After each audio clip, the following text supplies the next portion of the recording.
every prayer, before going to pray, kailangan po talaga naming linisin ang aming mga katawan, lalo na marami pa rin hindi nakakaalam. So lalo na dito sa Korea dahil ang mga menu dito, ang mga recipes dito,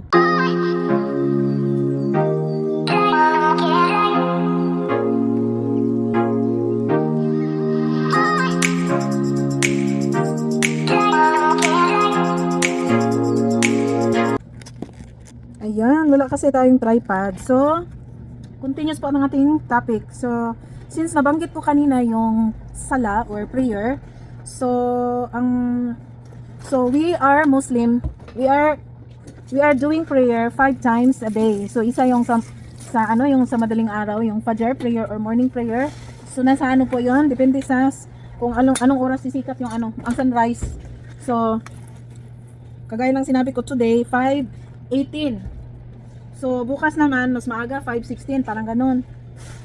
So, gigising kami ng ganyan para mag-pray. Pero before kami mag-pray, before we're doing, ayan, may sala, tawag to, alarm.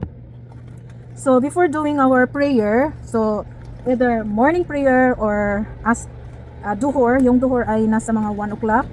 So, praying call yan sa mga 12:30, pero sa mga 1 ako nagpi-pray. So kailangan po namin linisin yung lahat ng mga private part. So hindi kami pwedeng mag-pray kung hindi malinis ang aming katawan, at lalo na yung aming mga underwear, i-check namin kung meron bang mga discharges, yung mga white ganun. So kailangan po talaga malinis. Yung mga kilikili, tuhod, kung ano-ano pa, mukha. Ayan. So ganun po 'yun. So sabi ko 5 times a day yung namin, yung prayer time talaga namin 5 times a day. So every prayer, before going to pray, kailangan po talaga naming linisin ang aming mga katawan, lalo na sa private part. So sa mukha, yung sa tenga, liig, yung ilong, basta yung mga butas-butas dapat linisan namin yan, mga kilikili, yung kamay namin, yung arms hanggang siko, kailangan lilinisan namin. Tapos yung paa, hanggang tuhod, ganun, or mas okay kung hanggang paa, depende sa'yo. Of course, ang mga private part natin, nililinis po talaga yan. So 5 times a day po namin ginagawa yan before praying. Pero syempre hindi naman tayo 5 times a day na iihi sa isang araw, di ba? So 5 times sa praying time na maghuhugas kami. Tapos iba pa yung pupunta ka nag-CR, nagdudumi ka or umiihi ka. So hinuhugasan po talaga namin kasi yun po ang turo sa amin. Yun ang turo ng Islam. So yun ang sinusunod namin. So kaya kasi ang malinis din naman, ang benefits niyan, syempre, din tayo, ang resulta din yan, good health, di ba, ganun. So, ganun po kami, kasi marami po kasing may mga lugar po kasi, lalo na sa Philippines, na ang tingin nila sa mga Muslim ay marurumi. So, sa totoo lang, hindi po. Kasi ang mga Muslim po ay tinuturo po talaga yan na maghugas ng private part bago mag-pray 5 times a day, plus extra pa yung pumupunta kami sa CR ng personal namin na yung kailangan nating magbawas, iihi. So bawat punta mo ng CR, kailangan po talaga maghugas. So hindi po talaga yan, kumbaga, hindi po talaga salita-salita yan. Talagang ginagawa po namin yan kasi nakakatakot po kung hindi kami susunod sa turo ng Islam. Natatakot kami kay Allah. So dapat, napakasimpleng bagay lang naman. At saka, kami din naman ang maka-benefits niyan. Syempre kung malinis tayo, syempre, yung katawan natin malinis, syempre good health din. Medyo malayo tayo sa mga bakterya ganun. Pero kagaya nakatira tayo sa ibang bansa na merong winter, so hindi po talaga maiiwasan na every other day tayo maliligo. Pero kung hindi naman kami naliligo, make it sure na hindi tayo magpagalaw sa mga asawa natin para hindi tayo makaligo. Kasi pag nagalaw tayo ng asawa natin, no choice talaga tayo. Malamig man yan o talagang maligo po talaga tayo. Pero kung naman, every other day, so kasi everyday naman ang prayer, hindi lang naman Ramadan month, so everyday ang prayer 5 times a day. So kailangan din namin kahit walang ligo, basta malinisan lang namin ang mga private part namin bago namin gawin ang prayer time. So ganun po ang isa sa mga tradition po ng ng Islam before praying. So hindi po pwedeng mag-makeup. So kung hindi tayo pwedeng mag-makeup, mag-lipstick or ano diyan. So kailangan po talaga malinis ang ating katawan. Tapos pagka nalinis na, ready na tayo for praying. So magsusuot na ng, so syempre yung hijab, yung natin, mga abaya or damit na mahaba, basta anything na tawag nito na accepted kay Allah. So again, uulitin ko, ang in English, God the Almighty Lord or kung ano-ano pa naman ang itatawag natin. Tapos in Islam, Arabic po yung Allah. So same lang po tayo ng at least ng Panginoon. So God Almighty God. So hindi ko lang maano kung sino yung tinutukoy niyo na God Almighty. Basta ang God Almighty ay iisa lang. So yun ang tinatawag. Ang Islam kasi na religion is oneness of God. So hindi po kami naniniwala ng kung ano-ano. Kasi hindi po pwedeng merong katambal si Allah. Hindi po pwedeng may katambal ang Panginoon. Siya lang talaga ang mag-isa. So yun. So yun lang siguro muna ang ma-share ko dito sa vlog na ito. So may mag-vlog ako mamaya. So another topic na naman siya. So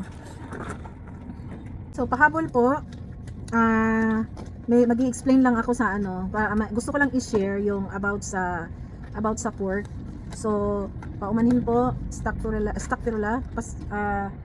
patawarin niyo po ako sa aking mga kapatiran diyan sa Islam. So I have to explain this kasi as of hanggang ngayon marami pa rin hindi nakakaalam. So lalo na dito sa Korea dahil ang mga menu dito, ang mga recipes dito, meron talagang mga pork. So bakit bawal din sa Islam yung sa Muslim yung pork? Bawal sa mga Muslim ang pork. Bakit? Kasi for example na lang sa akin noon, nagkakasakit ako, I was diagnosed way back in 2004. Na-diagnose po ako ng papillary, basta yung yung malignant thyroid sa liig ko. So tinanggal na yon. But alhamdulillah, mashallah, kasi nag-declare na yung doktor ko matagal na free, totally totally healed inshallah, no. Alhamdulillah. Pero binawalan po talaga ako sa doktor na hindi ako pwedeng kumain ng pork. Hindi ako pwedeng kumain ng beef. Tapos kasi nagmamanas ang katawan ko pag kumain ako ng parang hindi ako nakakalakad. Basta something gano'n noon. Binawalan. Actually, ang daming binawal sa akin na pagkain, pero yung pork talaga ang pinaka-major na hindi talaga ako pinapakain ng baboy. Kasi nga, nag-ano pa ako noon yung pagkatapos ng operasyon, radiotherapy, pinapasok ako sa MRI, basta mga gano'n. So, bawal akong kumain ng beef. Bawal akong kumain ng pork. Tapos, ang pork naman, kahit pa natin yan, kumbaga scientifically yung explanation, ang pork ay hindi po talaga maganda. Sorry po dyan sa mga kumakain ng pork hanggang ngayon, hindi ko po kayo dinidiscourage, ini-explain ko lang kasi maraming nagtanong bakit yung mga Muslims na hindi kakain ng beef, hindi kakain ng pork. So yun po yung dahilan. So though nasa Bible din yan na hindi rin pwedeng kainin yung yung beef, pero depende na yan sa kanya-kanya, nasa sa ating mga sarili na yan kung paano natin i-interpret yung mga nakasulat doon sa Bible lalo sa Quran. Strictly yung Quran talaga nakalagay nga talaga doon detalye na hindi talaga pwedeng kainin yung pork. So may mga malalim pa na mga explanation diyan na na mga rason. Kung gusto niyo mag-research, i-research niyo na lang. Pero yung mga mga scientists din, pinag-aralan din nila kung ano yung nasa ilalim ng loob ng ng pork.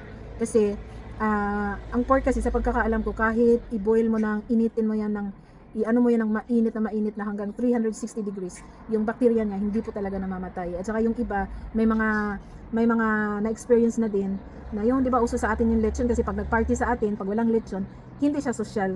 So kailangan talaga may lechon, 'di ba? So habang nililechon yung beef, ay merong lumabas na yung bulati na mahaba ganon.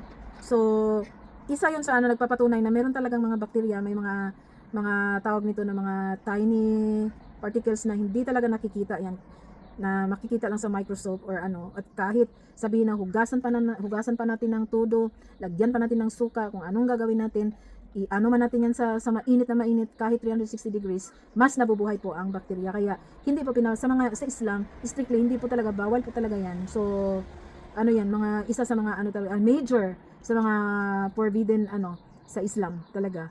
So pero marami naman sa atin din na nakakaalam na bawal talaga yung beef, kasi bakit siya nakaka-high blood, mga ganon, bakit nagkaka-complicate.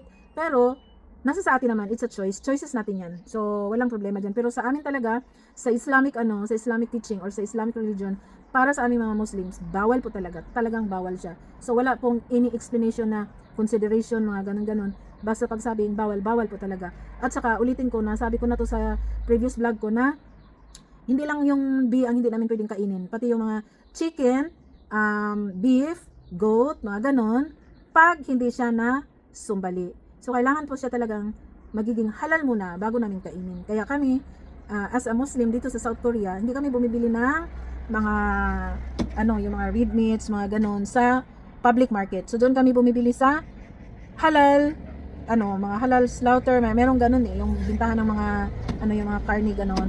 So, doon kami bumibili.